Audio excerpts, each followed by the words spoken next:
It's Thursday, the 23rd of March, 2023. Welcome to the Fast Five by Fear and Greed, where we give you the top 5 business stories you need to know in just 5 minutes.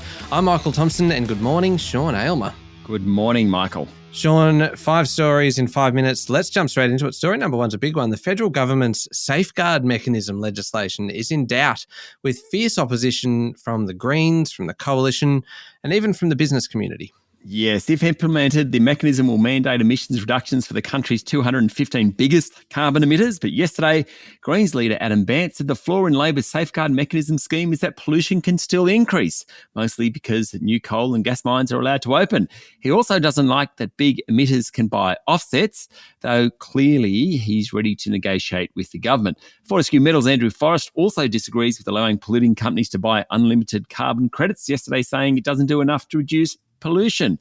Now, the safeguard mechanism is causing something of a schism in the Greens, with former party leader Bob Brown resigning from the aligned Australian Conservation Foundation after it urged the political party to pass Labor's safeguard mechanism. Tasmanian Green Senator Nick McKim then accused the foundation of being captured by Labor. This is all happening as Adam Bandt is trying to negotiate a deal. For its part, the government said Australia's 43% emissions reduction target won't be met if the bill isn't passed. A few other things going on in Canberra yesterday. The rules around referendums, particularly the voice referendums, took a step forward yesterday, and it looks like one way or another we're going to end up with legislation banning displays of Nazi symbolism. Nothing wrong with that one. No, not at all. Sean, story number 2. Things are just a little less hectic now on international markets. Yes, global markets have calmed in the past 24 to 48 hours. Oil and gas prices, coal prices have all risen a touch. Gold prices have come off a bit. Great story, though, yesterday on Bloomberg. It's all about nickel and the fact that JP Morgan, one of the big US banks, bought $2 million worth of nickel from the London Metals Exchange that turned out to be stones, not nickels. The London Metals Exchange last week announced it had cancelled 9 nickel contracts after discovering irregularities at a certain warehouse. That being, of course, that it wasn't nickel at all being stored. It was just a bunch of stones.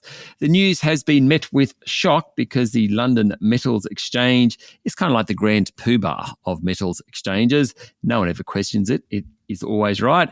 Its products are always good. Not this time round. That is a cracker of a story, Sean. It is. It's a great story. On to number 3 now, and Australia may be through the COVID pandemic at best next year. It doesn't mean it will go away, but it will just be more like a seasonal flu. Yes, a bit like the Spanish flu 100 years ago eventually became a weaker winter disease, so too will COVID-19. That's according to a leading expert in the area, Professor James Wood, an infectious disease modeller from the School of Population Health at the University of New South Wales. In a story in the Financial Review, Professor Wood says the first wave of 2023 is already underway, driven by new subvariants of Omicron that are a little more transmissible. But eventually, infections will drop to very low levels following a wave, as happens with the flu. And that's likely to occur next year. Professor Wood warns that there's always a chance of the unexpected turning up. For example, Omicron 16 months ago. But wouldn't it be nice if 2024 was a year that it all goes away?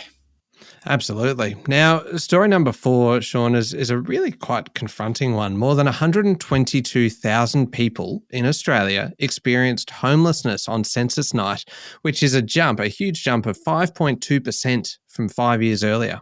That means 1 in 200 people in Australia were homeless on that night in 2021, which is incredible. The Bureau of Statistics survey was taken mid-COVID, which partially explains why there are actually fewer people sleeping rough in improvised dwellings, tents, sleeping out, but more in accommodation for the homeless, boarding houses and other temporary lodgings. While males still make up the majority of those experiencing homelessness, the number of females jumped around 10% compared to 5 years earlier. Very distressing. Yeah, it sure is. Final one, Sean. Story number 5. Microsoft co-founder Bill Gates says OpenAI's language generation artificial intelligence tools is one of the biggest technology jumps he has seen in his lifetime. Yes, high praise. Gates says the promise of the new technology is the most important advance in technology since the graphical user interface, which allows people to more easily interact with computers by using icons, menus, windows, etc. Pretty much the standard for modern operating systems nowadays. In his Gates Notes blog, He says, quote, "The development of AI is as fundamental as the creation of the microprocessor, the personal computer, the internet, and the mobile phone. It will change the way people work, learn, travel, get healthcare, and communicate. Entire industries will reorient around it. Businesses will distinguish themselves by how well they use it." Of course, OpenAI is backed by Microsoft, but still, incredible praise. Yeah, it sure is. There we go, the top 5 business stories in 5 minutes. Thank you, Sean. Thank you, Michael. It's Thursday, the 23rd of March, 2023. Remember to hit follow on the podcast, and if 5 minutes isn't enough, you can find our longer daily show called Fear and Greed wherever you listen to podcasts. I'm Michael Thompson, and that was the Fast 5 by Fear and Greed. Have a great day.